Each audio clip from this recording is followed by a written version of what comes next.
Chapter 17. My spirit is broken. My days are cut short. The grave awaits me. Surely mockers surround me. My eyes must dwell on their hostility. Give me, O God, the pledge you demand. Who else will put up security for me? You have closed their minds to understanding. Therefore you will not let them triumph. If a man denounces his friends for reward, the eyes of his children will fail. God has made me a byword to everyone, a man in whose face people spit. My eyes have grown dim with grief. My whole frame is but a shadow. Upright men are appalled at this. The innocent are aroused against the ungodly. Nevertheless, the righteous will hold to their ways, and those with clean hands will grow stronger. But come on, all of you, try again. I will not find a wise man among you. My days have passed, my plans are shattered, and so are the desires of my heart. These men turn night into day.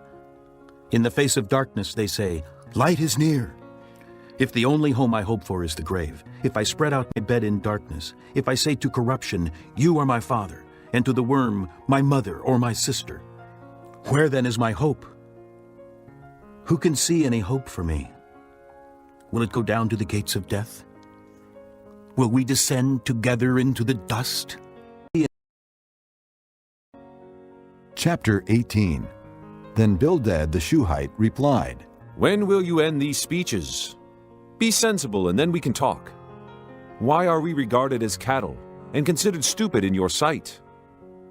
You who tear yourself to pieces in your anger, is the earth to be abandoned for your sake? Or must the rocks be moved from their place? The lamp of the wicked is snuffed out. The flame of his fire stops burning. The light in his tent becomes dark. The lamp beside him goes out. The vigor of his step is weakened. His own schemes throw him down. His feet thrust him into a net, and he wanders into its mesh. A trap seizes him by the heel. A snare holds him fast. A noose is hidden for him on the ground. A trap lies in his path. Terrors startle him on every side and dog his every step. Calamity is hungry for him. Disaster is ready for him when he falls. It eats away parts of his skin. Death's firstborn devours his limbs. He is torn from the security of his tent and marched off to the king of terrors. Fire resides in his tent. Burning sulfur is scattered over his dwelling. His roots dry up below, and his branches wither above. The memory of him perishes from the earth. He has no name in the land. He is driven from light into darkness, and is banished from the world. He has no offspring or descendants among his people, no survivor where once he lived. Men of the West are appalled at his fate. Men of the East are seized with horror. Surely such is the dwelling of an evil man. Such is the place of one who knows not God. Chapter 19. Then Job replied, How long will you torment me and crush me with words? 10 times now you have reproached me. Shamelessly you attack me. If it is true that I have gone astray, my error remains my concern alone. If indeed you would exalt yourselves above me and use my humiliation against me, then know that God has wronged me and drawn his net around me. Though I cry, I have been wronged, I get no response. Though I call for help, there is no justice. He has blocked my way so I cannot pass. He has shrouded my paths in darkness. He has stripped me of my honor and removed the crown from my head. He tears me down on every side till I am gone. He uproots my hope like a tree. His anger burns against me. He counts me among his enemies. His troops advance in force. They build a siege ramp against me and encamp around my tent. He has alienated my brothers from me. My acquaintances are completely estranged from me. My kinsmen have gone away. My friends have forgotten me. My guests and my maidservants count me a stranger. They look upon me as an alien. I summon my servant, but he does not answer, though I beg him with my own mouth. My breath is offensive to my wife. I am loathsome to my own brothers. Even the little boys scorn me. When I appear, they ridicule me. All my intimate friends detest me. Those I love have turned against me. I am nothing but skin and bones. I have escaped with only the skin of my teeth. Have pity on me, my friends. Have pity, for the hand of God has struck me. Why do you pursue me as God does? Will you never get enough of my flesh? Oh, that my words were recorded, that they were written on a scroll, that they were inscribed with an iron tool on lead, or engraved in rock forever. I know that my Redeemer lives, and that in the end he will stand upon the earth. And after my skin has been destroyed, yet in my flesh I will see God. I myself will see him with my own eyes, I and not another. How my heart yearns within me! If you say, how we will hound him, since the root of the trouble lies in him, you should fear the sword yourselves.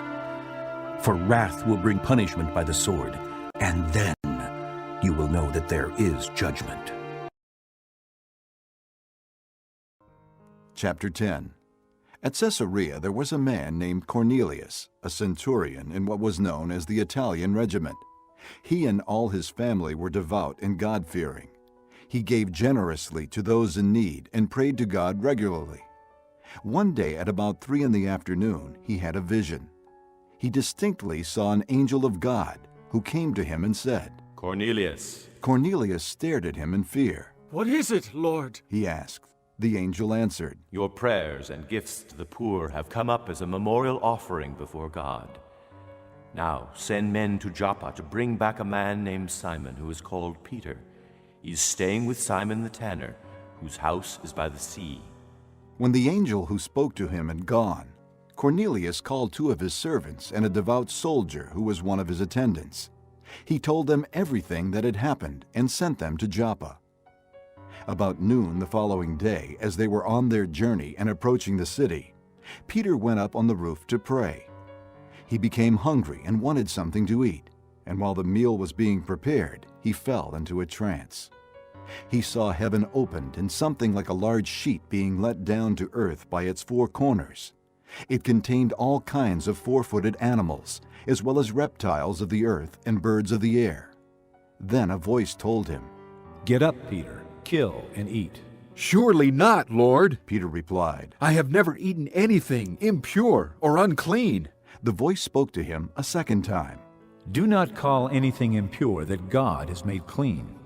This happened 3 times, and immediately the sheet was taken back to heaven. While Peter was wondering about the meaning of the vision, the men sent by Cornelius found out where Simon's house was and stopped at the gate. They called out, asking if Simon, who was known as Peter, was staying there.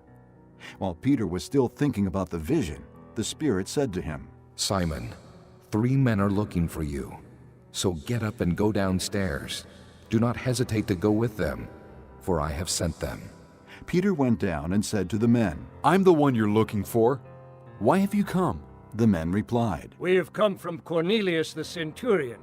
He is a righteous and God-fearing man who is respected by all the Jewish people. A holy angel told him to have you come to his house so that he could hear what you have to say."